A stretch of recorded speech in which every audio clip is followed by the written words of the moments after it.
पाठ 7। पाठ का नाम है डामन और पीथियस। आपके पाठ का नाम है डामन और पीथियस। सबसे पहले बातों बातों में आप किसके साथ खेलते हैं? आप सभी अपने मित्र के साथ, अपने दोस्तों के साथ खेलते हैं या अपने भाई बहन के साथ खेलते हैं? अपने प्रिय मित्र का नाम बताओ, वह आपको अच्छा क्यों लगता है? आपको अपने प्रिय मित्र का, जो भी मित्र आपको सबसे अच्छा लगता हो, जिसके साथ आप खेलना पसंद करते हो, आपको अपने उस मित्र का नाम बताना है और वह आपको क्यों अच्छा लगता है ये आपको बताना है। इसके बाद है मित्रता अनमोल धन है। आप सबको पता है कि सबके दोस्त बहुत अच्छे होते हैं, सबको दोस्ती करना बहुत अच्छा लगता है। हम अपने मित्रों से अपनी सभी बातें शेयर कर सकते हैं, साझा करते हैं। सच्चा मित्र मुसीबत में हमारा साथ नहीं छोड़ता। जो हमारा सच्चा मित्र होता है वह हमारा मुसीबत में, अगर हमारे पर कोई मुसीबत आती है तो वह हमारा साथ नहीं छोड़ता, वह मुसीबत में हमारी मदद करता है। जो हमारा सच्चा मित्र होगा वह हमेशा हमारी मदद करेगा। सही गलत की पहचान करवाता है। जो अच्छा मित्र होगा, जो सच्चा मित्र होता है, वो आपको सही और गलत के बारे में बताता है कि क्या सही है और क्या गलत है। यह तो सच्चे मित्रों की कहानी है। जो ये कहानी है डामन और पीथियस, ये कहानी दो मित्रों के बारे में है, दो सच्चे मित्रों की कहानी है। उनकी सच्ची मित्रता देखकर अत्याचारी राजा का दिल भी बदल जाता है। उन दोनों की मित्रता देखकर जो वहां का राजा होता है, जो उनके देश का राज्य होता है, उसका मन भी बदल जाता है। दो मित्र थे, एक का नाम था पीथियस और दूसरे का डामन। दो मित्रों की कहानी है। दो मित्र हैं, एक का नाम है पीथियस और दूसरे मित्र का नाम है डामन। पीथियस जहाँ रहता था उस देश का राजा बड़ा अत्याचारी था। पीथियस जहाँ पर, जिस शहर में रहता था, जिस देश में रहता था, उस देश का राजा बहुत अत्याचारी था। वह अपनी प्रजा पर बहुत अत्याचार करता था। उसने कुछ दोष लगाकर पीथियस को कैद कर लिया और उसे फांसी की सजा सुना दी। राजा ने पीथियस पर कुछ दोष लगाकर, कुछ गलत बात लगाकर उसको कैद कर लिया, उसको पकड़कर जेल में डाल दिया और उसे फांसी की सजा सुना दी। फांसी देने से पहले पीथियस से पूछा गया, तुम्हारी अंतिम इच्छा क्या है? जब पीथियस को जेल में डाला, उसको फांसी की सजा दी गई, तो फांसी देने से पहले उसकी आखिरी इच्छा पूछी गई कि तुम्हारी अंतिम इच्छा क्या है?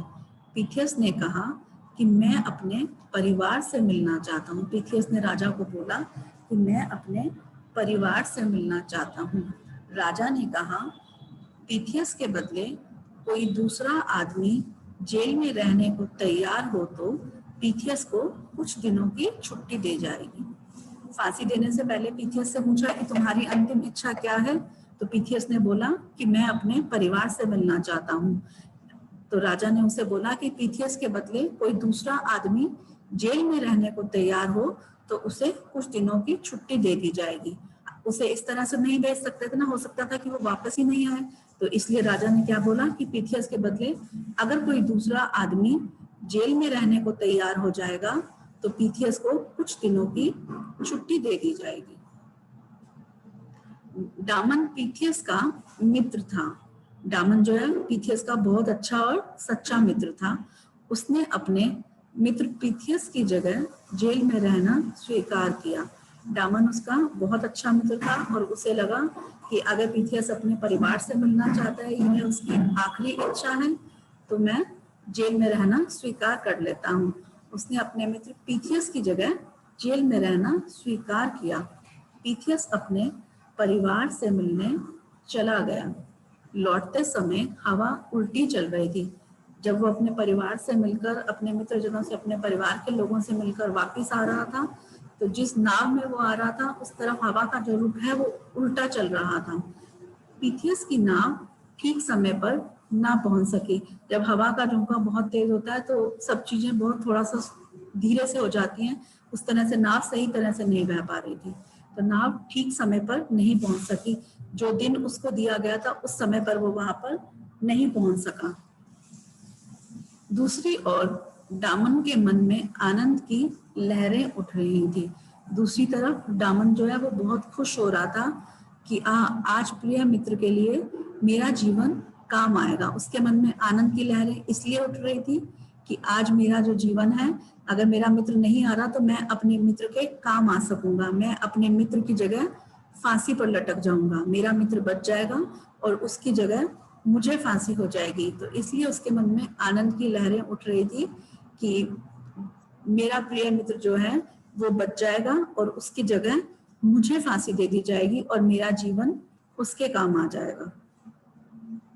इधर पीथियस सोच रहा था, अगर मैं समय पर ना पहुंच सका तो मेरे प्यारे मित्र डामन को फांसी हो जाएगी। देखो, दोनों सच्चे मित्र थे, इसलिए डामन बहुत खुश हो रहा था, उसके मन में आनंद की लहरें उठ रही थी, बहुत खुश था कि आज मेरा जीवन जो है वो अपने मित्र के लिए काम आएगा। और दूसरी तरफ पीथियस ये सोच रहा था कि अगर मैं समय पर नहीं पहुंचा तो मेरे मित्र को फांसी हो जाएगी। फांसी का समय आ गया, डामन को फांसी के तख्ते पर चढ़ा दिया गया। डामन प्रसन्न था, फांसी का समय आ गया और पीथियस जो है वो वहां पर नहीं पहुंच पाया क्योंकि हवा का रुख जो है सही नहीं था, उल्टी दिशा में चल रहा था, इसलिए वो सही समय पर वहां नहीं पहुंच सका और उसकी जगह डामन को फांसी के तख्ते पर चढ़ा दिया गया। डामन प्रसन्न था, डामन इसलिए प्रसन्न था कि वह अपने मित्र के काम आ रहा है। लोग कहने लगे, जो वहां की जनता थी, उस देश की जो जनता थी, वहां सारे जब लोग इकट्ठे हुए, जब फांसी की सजा उसे दी गई तो सब लोग इकट्ठे होकर बोलने लगे कि पीथियस ने मित्र को धोखा देकर अच्छा नहीं किया। सभी लोगों को लगा कि पीथियस ने अपने मित्र डामन को अपनी जगह जेल में भी बंद करा दिया और उसे फांसी की सजा भी दिलवा रहा है, तो उसने अपने मित्र को धोखा दे दिया है और उसने अपने मित्र को धोखा देकर अच्छा नहीं किया। डामन ने चिल्ला कर कहा, ऐसा मत कहो, पीथियस सच्चा मित्र है। डामन जो उसका दोस्त था उसने चिल्लाकर बोला कि ऐसा मत कहो, पीथियस सच्चा मित्र है। वो उसका असली दोस्त था, इसलिए वो अपने दोस्त के बारे में, अपने मित्र के बारे में कुछ भी बुरा नहीं सुन सका जब लोगों ने बोला कि पीथियस ने मित्र को धोखा दिया है। तो ऐसा सुनकर डामन को अच्छा नहीं लगा और उसने बोला कि ऐसा मत कहो, पीथियस सच्चा मित्र है, वह किसी कारणवश नहीं पहुंच पाया होगा। डामन ने चिल्लाकर बोला कि ऐसा नहीं बोलो, पीथियस जो है वो मेरा सच्चा मित्र है, हो सकता है वह किसी मुसीबत में पड़ गया हो या कुछ ना कुछ कारण रहा होगा, इसलिए वह नहीं पहुंच पाया होगा। फिर उसने जल्लाद से कहा, भाई समय हो गया, तुम देर क्यों कर रहे हो। फिर उसने जल्लाद को, जल्लाद वो होता है जो फांसी की, जो फांसी देता है, उसको जल्लाद बोलते हैं। फिर उसने जल्लाद को बोला कि भाई समय हो गया है, तुम देर क्यों कर रहे हो। इतने में दूर से आवाज आई, ठहरो ठहरो, मैं पीथियस हूँ, फांसी की सजा मुझे हुई है। दूर से एक आवाज आई, ठहरो ठहरो। डामन ने जल्लाद को बोला कि तुम देर क्यों कर रहे हो, मुझे फांसी की सजा दे दो। इतने में आवाज आती है कि ठहरो ठहरो, मैं पीथियस हूँ, फांसी की सजा मुझे हुई है। पीथियस आ जाता है और वो वहीं से बोलता है कि मुझे फांसी की सजा हुई है। देखते ही देखते पीथियस घोड़ा दौड़ाता हुआ वहां आ पहुंचा। उसने झट से कूदकर फांसी के फंदे को अलग कर दिया। वह फटाफट से घोड़े से कूदा और उसने फांसी के फंदे को डामन के गले से अलग कर दिया। उसने डामन को गले से लगा लिया, दोनों की आंखों से आंसू बहने लगे। दोनों मित्र जो हैं वो आपस में गले मिले। जब पीथियस वहां पहुंचता है तो जो डामन के गले में फांसी का फंदा होता है वह उस फंदे को अलग कर देता है, क्योंकि फांसी की सजा पीथियस को हुई थी, और वह डामन को गले से लगा लेता है। दोनों की आंखों से आंसू बहने लगते हैं। जब दोनों मित्र मिलते हैं तो उनकी आंखों से आंसू बहने लगते हैं। अब पीथियस ने वह फंदा अपने गले में डाल लिया। अब पीथियस ने क्या किया, जो फांसी का फंदा था वह फंदा अपने गले में डाल लिया। राजा चिल्लाया, रुको रुको, मेरे पास आओ।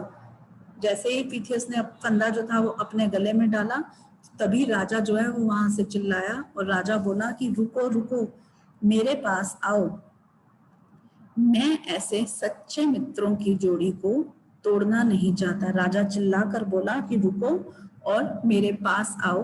दोनों को उसने, पिथियस और डामन दोनों को उसने अपने पास बुलाया और उसने बोला कि मैं ऐसे सच्चे मित्रों की जोड़ी को तोड़ना नहीं चाहता, मैं ऐसे सही मित्रों को, अच्छे मित्रों की जोड़ी को तोड़ना नहीं चाहता। तोड़ना कैसे चाहता था?